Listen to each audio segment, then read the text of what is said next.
going, eh? Welcome to the cooking show. My name is Phil, and today we'll be going across the pond to teach you one of my favorite English breakfast dishes. Alright, let's go ahead and get some started with some bubble and squeak.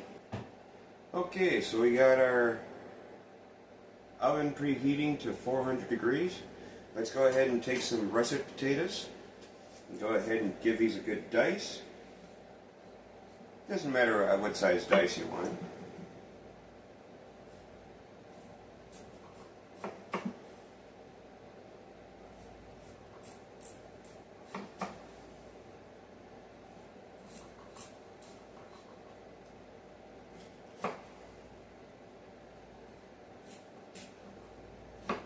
I'm doing about 3/4 of an inch today.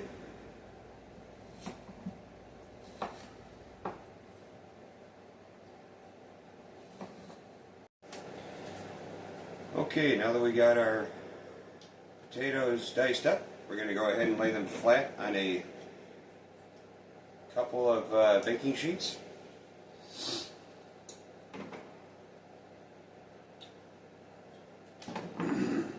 Make sure they're evenly flat. There's nothing stacked on top of each other. Also, I probably should have said beforehand, before you start dicing, make sure that all of your potatoes are nicely cleaned. Don't want any dirt getting into our skin and everything.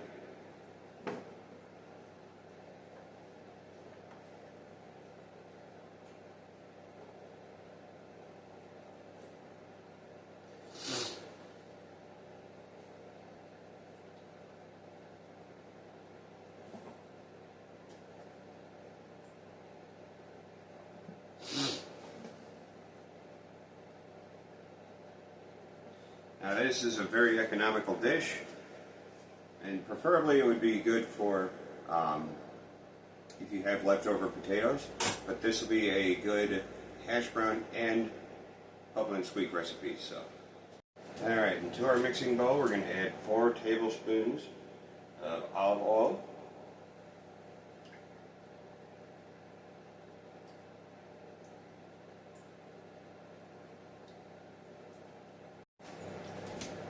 One full teaspoon of garlic powder,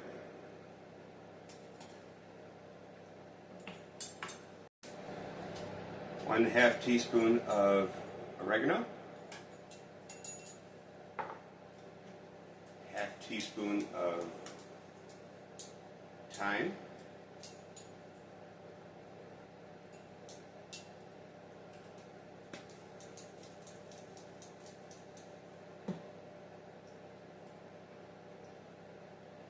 and a 1/2 teaspoon of white pepper.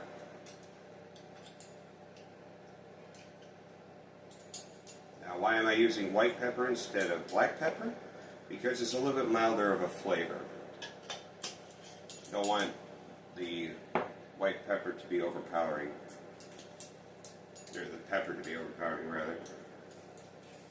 And finally, one last thing, 1/2 teaspoon of rosemary. And also to that, we're going to add 1/2 cup of Parmesan cheese.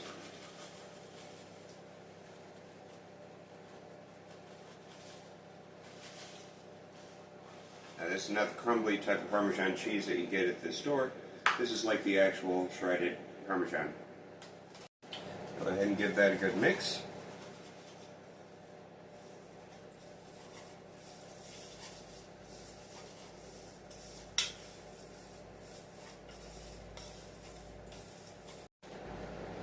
And then go ahead and spread it all over potatoes.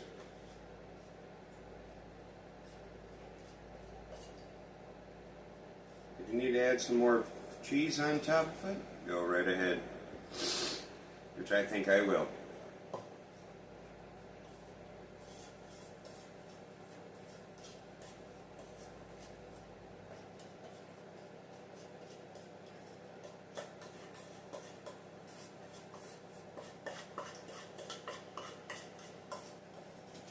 Feel like you need to add more seasonings to the potatoes, go ahead and just sprinkle it on there.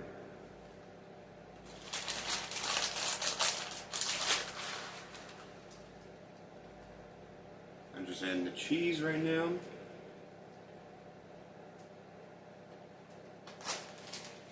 And we'll add some rosemary.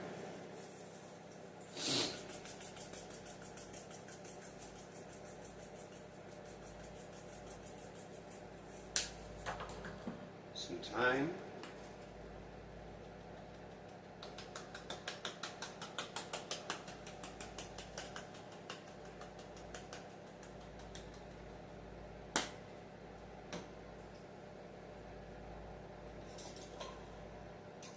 Some oregano.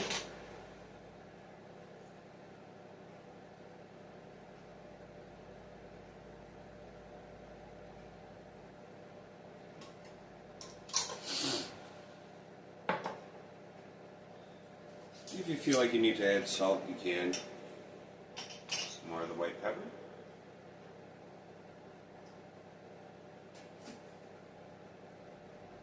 I'm just trying to keep the blood pressure down today. Oopsies.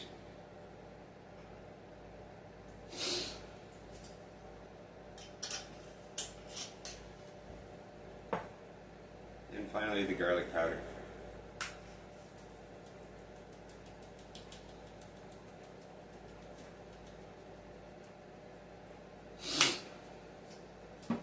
Okay, so from there we're going to go ahead and add it to our oven here.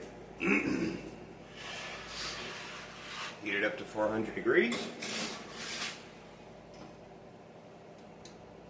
And we'll be back in about 40 minutes. Okay, it's been about 40 minutes. Let's go ahead and check and see how this goes, how this looks. And it's okay if the potatoes aren't necessarily fully cooked. They'll be cooked later in the rest of the Bubble and Squeak, so.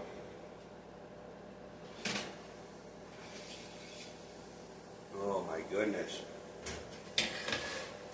The aroma coming off of that, folks. Good stuff. We want the cabbage to be thin, so therefore it gets varying levels of crunchiness and consistency. So we'll cut the cabbage very thin, and then we'll cut the onions very coarsely, and then we'll also chop some bacon as well. So, but that'll all come later. We're going to add our cabbage into a large saucepan, or pot, rather.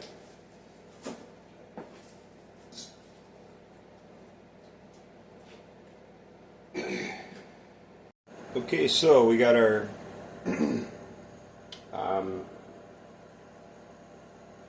potatoes resting over here. We're getting maybe about a quarter to a half cup of water in the bottom of the pan here, or pot rather. And we'll just boil the hell out of it until it gets soft. So leave that about 3 to 5 minutes. Okay, we're back at the cutting board. We're actually going to slice our onion.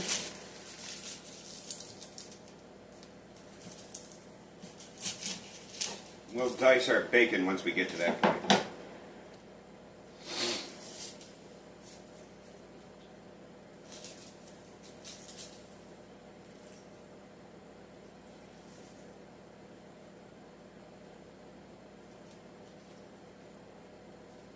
Now this is a great recipe for, especially if you have ham leftovers and stuff like that, and ham and potato leftovers from like the night before.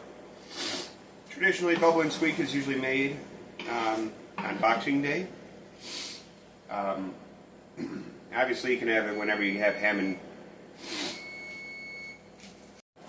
Now, Bubble and Squeak was usually made for on Boxing Day. Usually when you would have leftovers from the night before, from Christmas dinner. Usually you would have ham and potato leftovers, so you would usually make those into Bubble and Squeak. And the term Bubble and Squeak comes from the noises that the cabbage and the potatoes make when they're cooking. Much like bangers and mash. Bangers and mash are just blood sausage with mashed potatoes. Okay, so our Cabbage has boiled down and gotten more tender. So we're just going to take the excess water, just drain it out. This just includes taking the top lid of whatever container you're using and just straining the water. Okay, so we're back at the cutting board. We're taking 4 slices of bacon, and we're just going to take our knife here, just cut them up into small pieces.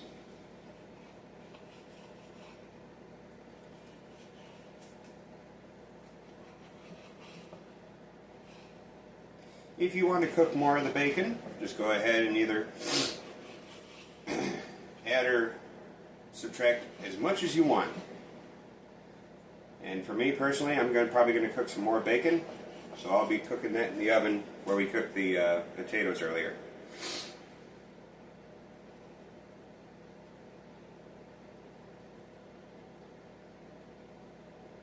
Because I just love bacon.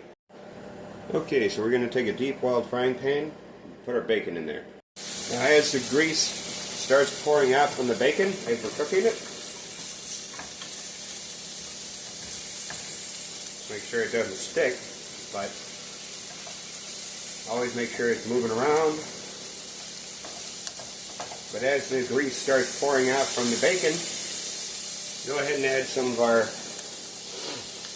white onion. We're going to caramelize that in the bacon grease. Okay, and to our bacon and onions, I'm going to add some diced ham.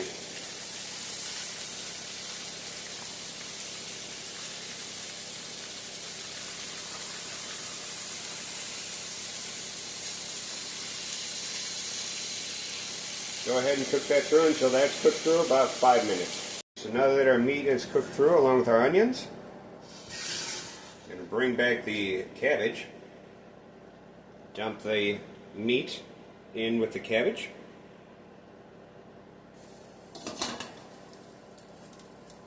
add a good old mixy-mixy.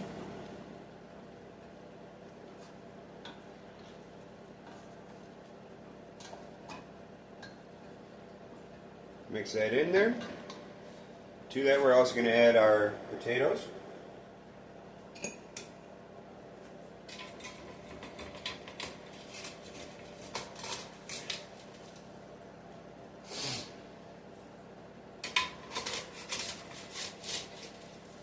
To our pot again, we're going to add 2 tablespoons of butter.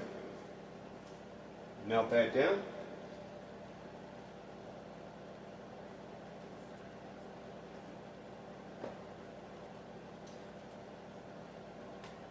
Along with some smoked paprika.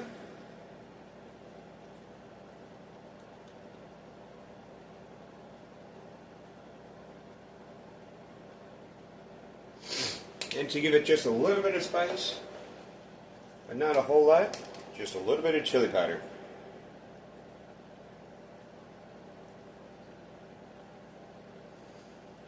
Now obviously you can be experimental with all of your spice choices. The reason why we spiced all of our potatoes so heavily was because therefore it can just incorporate and meld with everything else as it's cooking down with everything. Add a good old mixy-mixy. Let it cook for about 5 minutes until the butter is fully dissolved.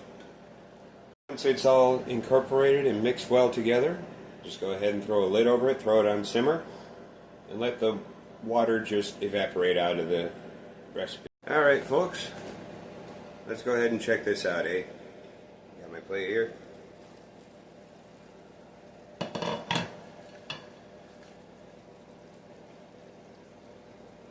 that smells so good.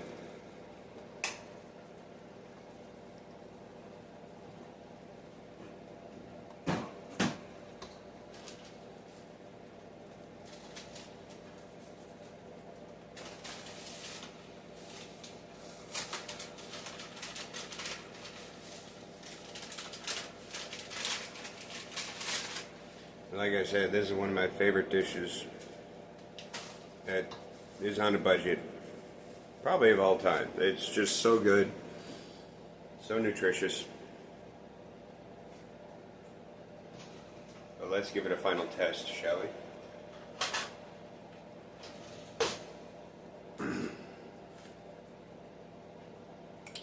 Alright, make sure we get everything in there. A little bit of ham, a little bit of bacon, a little bit of onion, cabbage, maybe a little bit of potato in there. Cheers.